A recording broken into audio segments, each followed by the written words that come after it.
The biggest financial mistake most people make is not the one they think it is. It is not overspending. It is not bad investments.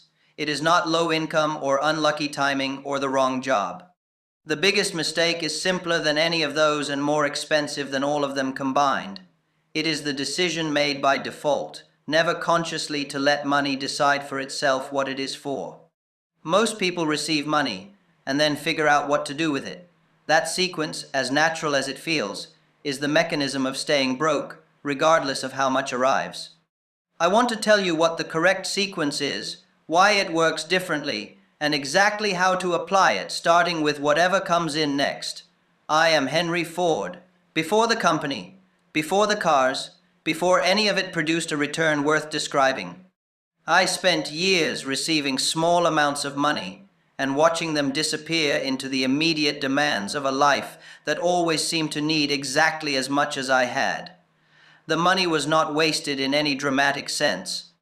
It went to real things, necessary things, mostly. And at the end of each period, it was gone, and the position I was in financially was identical to the one I had been in at the start. No accumulation. No direction. No remainder. Just the exchange of money for the consumption that was immediately available to it. What eventually changed was not how much I earned. It was in the sequence. And the sequence is what I want to describe precisely. Listen to this every day until the sequence becomes how you think about money automatically. Money without a prior claim on it will be consumed. This is not a moral observation about human weakness. It is a practical description of what money does when it enters a life that has not already decided what that money is for. Consumption is immediate. Consumption is visible. Consumption produces a feeling of having received something, the thing the money bought. Building is delayed. Building is invisible for a long period.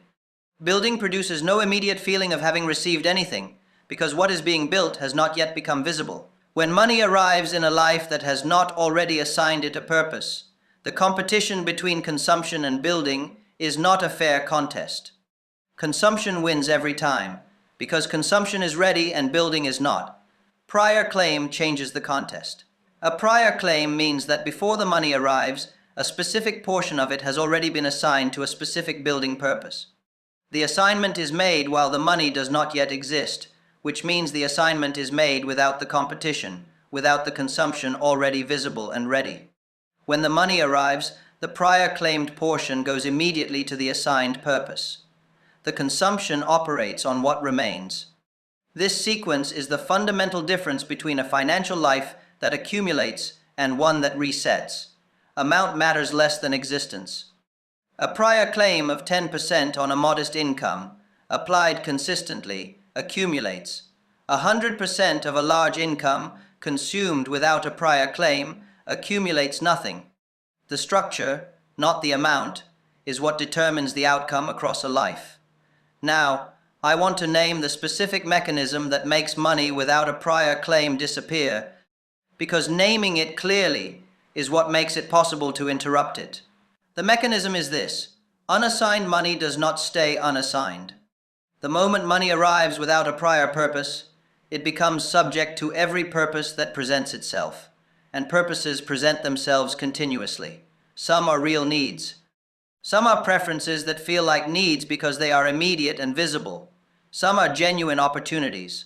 Some are the simple human instinct to acquire things that are available. All of them are ready. All of them are competing for money that has not yet been spoken for, and the competition runs continuously until the money is gone. That is the pattern that resets every period, not irresponsibility, not lack of discipline in the ordinary sense. The specific structural absence of a prior claim that would have removed a portion from the competition before the competition started. The man who wonders at the end of each month where the money went is not a man who made many bad decisions. He is a man who made one early decision to let the money decide for itself and then lived out the entirely predictable consequences of that single structural choice. There was a man I knew during the years when the company was being established, an engineer named Philip, who earned considerably more than most of the men around him, and who, at the point when I knew him well, had almost nothing to show for a decade of good earnings. Philip was not reckless. He did not drink away his wages, or make spectacular bad decisions. He was cautious and thoughtful, and he spent his money on things that were reasonable: a good house, good clothing, good food, reasonable comfort. The problem was not what he spent it on. The problem was that there was never a prior claim. Every decision about where the money went was made after the money had arrived and was sitting in the available pool, competing with all the reasonable, immediate demands of a comfortable life. Philip and I spoke once, at some length, about this specific pattern, after he had expressed frustration with his financial position that I thought deserved a direct response. He said something I have thought about many times since. He said he felt he was doing everything right, and still the position was not improving. He was right that he was doing most things right. The single thing that was wrong was structural and invisible: the absence of the prior claim. He was managing money after it arrived instead of assigning it before it did. That single reversal of sequence was the entire gap between what his income should have produced and what it actually produced. After that conversation, Philip made the prior claim. He set a fixed portion of his income aside at the moment it arrived, before any other decision, not a large portion. He could not easily manage a large portion given his existing obligations. A real portion, genuinely prior, genuinely fixed. Within 18 months, the accumulation was visible to him in a way that a decade of better than average earnings had not produced. The structure had changed. The amount had not changed significantly. The structure was what produced the change in outcome. Here is the first practical exercise. It takes one deliberate decision and then produces its results automatically, which is the only kind of financial exercise that works across time, because discipline that requires daily decisions eventually fails, and structure that requires only one decision sustains itself. Before your next income arrives, decide what percentage of it has a prior claim. Write it down. Write the specific destination of that prior claim, not savings in the abstract, but the specific productive purpose the money goes to. When the money arrives, move the prior claimed portion to that purpose before any other spending decision is made. Do this with every income for the next 6 months, and measure the result at the end of 6 months. The measurement will show you the difference between the structure you were operating in before and the one you are operating in now. That difference is the cost of the prior claim absence in terms of what it was preventing from accumulating. Where the prior claim goes matters. And I want to address this specifically because most descriptions of this principle stop at the saving without addressing what the saving is for. Saving in the abstract money held in reserve without a specific productive purpose is better than consuming everything. But it is not the full application of the principle. Reserve depletes without replenishment. It is a buffer, not a builder. The prior claim that builds a financial position over time is the prior claim directed at something that produces output, not money held idle. Money directed, consistently, towards something that generates a return, a business operation, a productive asset, an ownership stake in something that grows. The difference between a reserve and a productive direction is the difference between money that sits and money that compounds. Most people who understand the prior claim principle stop short at this distinction of its full application. They establish the prior claim, they move the money before the consumption can reach it, and then they place it in a reserve that earns nothing. The reserve provides security, which is genuinely valuable, but security is not accumulation. The prior claim that produces accumulation is the one pointed at production. Now I want to address the specific reason this is described as the biggest mistake rather than simply a structural inefficiency, because the word biggest deserves explanation. The reason it is the biggest mistake is the compounding cost. Every period that the prior claim is absent is a period in which accumulation does not occur. Every period without accumulation is a period that cannot be recovered later, because the compounding that accumulation produces from period 1 forward cannot be retroactively installed at period 15. The man who starts the prior claim at 40 has whatever his earnings produce from 40 forward. The man who starts it at 20 has 20 additional years of compounding working in his direction. The difference between these two positions at 60 is not the difference between 20 years and 40 years of savings. It is the difference between 20 and 40 years of compounding, which is a significantly larger gap than the elapsed time alone suggests. That specific cost is what makes the absence of the prior claim the biggest mistake, rather than a moderate one. The cost is not what was spent.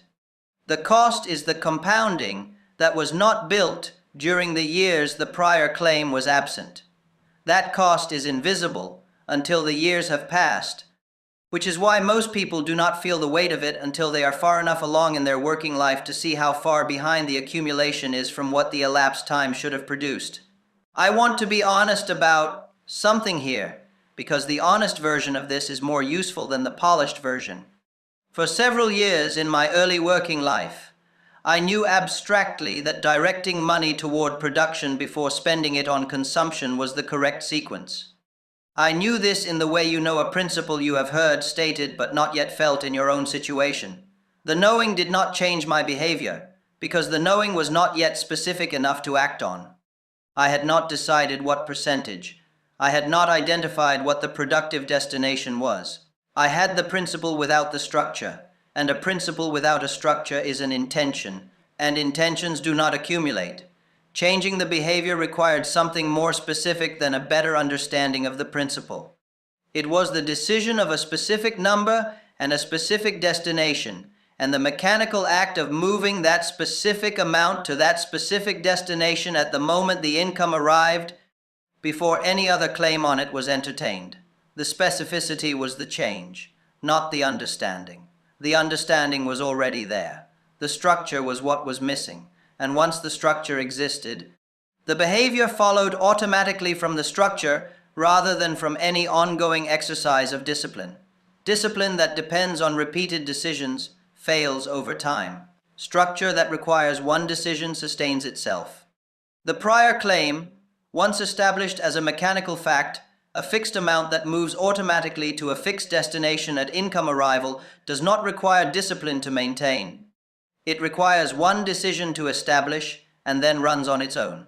The consumption does not fight it because the prior claimed portion is no longer in the pool the consumption is competing in. It was removed before the competition started. At the deepest level, here is why the sequence matters. It is not only that money without a prior claim gets consumed. It is that the competition between building and consumption is structurally rigged when the money is in the available pool, because consumption is always ready and building is always delayed. The prior claim is what removes the building portion from the rigged competition and places it somewhere the consumption cannot reach, not through discipline applied at the point of consumption, through structure applied before the money exists. Second exercise is for the people who already have a prior claim established, but have it directed at a reserve rather than at production. Examine where the prior claimed money is currently going. If it is going to a reserve, identify one specific productive direction. It could be partially or entirely redirected toward a small operation you could own a portion of, a productive asset in your field, a building effort that generates a return. Move a portion of the prior claim from reserve to productive direction. The reserve gives you security. The productive direction gives you accumulation.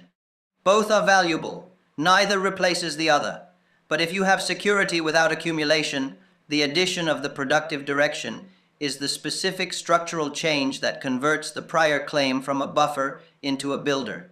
Absence of the prior claim is the biggest mistake. The prior claim is a decision made once, before the money arrives, specifying what a fixed portion of it is for. The decision does not require more money. It does not require a better job or a larger income or different circumstances. It requires only the sequence to be reversed. Decide before the money is there, not after.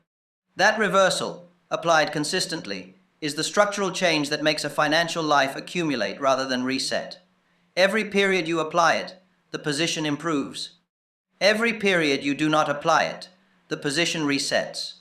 The difference is one decision, made once, before the next income arrives. Come back to this tomorrow. The second hearing is when the specific number and the specific destination tend to become clear.